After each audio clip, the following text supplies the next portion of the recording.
అందరికీ నమస్కారం. తెలుగు కథల సంపుటికి స్వాగతం. నేను చెప్పే కథలు కనుక మీకు నచ్చినట్లయితే తప్పకుండా లైక్ చేసి, షేర్ చేసి, సబ్స్క్రైబ్ చేసుకోండి. చందమామ కథల్లో చందమామ కథ. ఇది రాసింది వసుంధర గారు. ఒక ఊళ్ళో సోమశాస్త్రి అనే సకల విద్యాపారంగతుడు ఉండేవాడు. ఆయన చదవని శాస్త్రాలు లేవు. ఆయనకు తెలియని ధర్మాలు లేవు. తనకు తెలిసినవన్నీ అందరికీ చెప్పడం కోసం ఆయన ఒక గురుకులాన్ని స్థాపించాడు.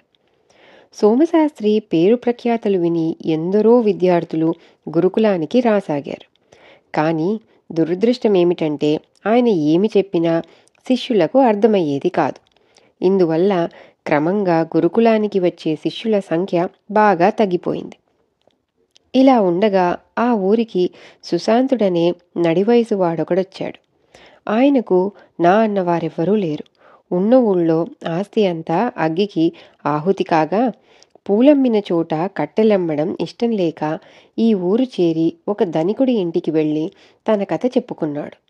ధనికుడు అంతా విని, ఈ ఊళ్ళో చదువు చెప్పే సరి అయిన గురువు లేక చాలా ఇబ్బందిగా ఉంది. నువ్వు పిల్లలకు చదువు చెప్పగలిగితే ఇక్కడ నీకు భుక్తికి లోటుండదు అన్నాడు. సుశాంతుడికి అంతగా చదువు రాదు. ఆ సంగతి ఆయన ధనికుడితో చెప్పకుండా 10 రోజుల్లో మంచి ముహూర్తం ఉన్నది. ఆ రోజున నేను గురుకులం ప్రారంభిస్తాను. అందుకు అనువైన స్థలం మాత్రం తమరు ఇప్పించండి అన్నాడు. ధనికుడు సంతోషంగా అంగీకరించాడు. ముహూర్త దినంలోగా సుశాంతుడు సోమశాస్త్రిని కలుసుకొని, ఈ ఊరిలో తమ బోటి పండితుడు ఉండగా గురువులకు కొరత ఎలా వచ్చింది అని అడిగాడు. తల్లిదండ్రులు సంపాదించిన ఆస్తి నాకున్నది. నా విద్యను 10 మందికి పంచిపెట్టాలన్న కోరిక తప్పితే నాకు ధనాశ లేదు. కానీ ఎందువల్లనో విద్యార్థులకు నేను చెప్పే పాఠాలు బోధపడకుండా ఉన్నవి అన్నాడు సోమశాస్త్రి విచారంగా. తమరేం విచారించకండి. మీ విద్యను నేను 10 మందికి పంచిపెడతాను. మీరు నాకు చదువు చెప్పండి. అది నేను నా శిష్యులకు నేర్పుకుంటాను అన్నాడు సుశాంతుడు. నా వల్ల కాని పని నీ వల్ల అవుతుందా అన్నాడు సోమశాస్త్రి సందేహంగా చూస్తూ. అనుమానించకండి. మీరు నాకు చదువు చెప్పకపోతే నాకు భుక్తి గడవదు అన్నాడు సుశాంతుడు.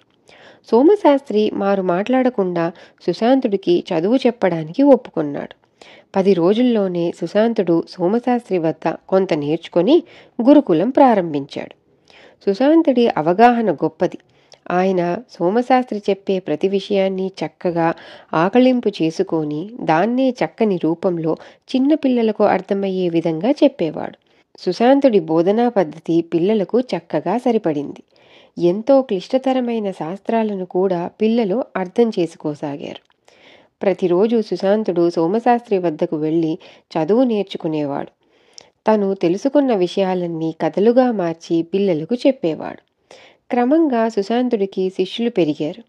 అంతమందికి తానొక్కడే చెప్పలేక తన కథలన్నిటినీ పుస్తకంగా రాసి అందులోని వివరాలతో మరికొందరు కొత్త వారికి శిక్షణ ఇచ్చేవాడు. క్రమంగా సుశాంతుడి గురుకులం ఒక విశ్వవిద్యాలయంగా మారిపోయింది. సుశాంతుడి ప్రతిభ గురించి ఆ దేశాన్నేలే రాజుకు తెలిసింది. ఆయన సుశాంతుణ్ణి పిలిపించి కొంతకాలం పాటు రాజధానిలో ఉండి రాజకుమారులకు చదువు నేర్పవలసిందిగా కోరాడు. సుశాంతుడు రాజుతో వినయంగా, ప్రభు, ఇందులో నా గొప్పతనం ఏమీ లేదు.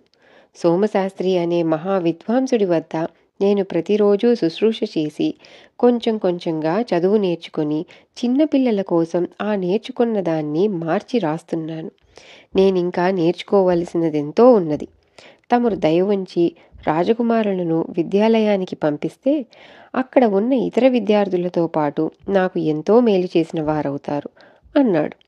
రాజు ఆశ్చర్యపోయి, నీకంటే ఎవరో ఆ సోమశాస్త్రి గొప్పవాడా?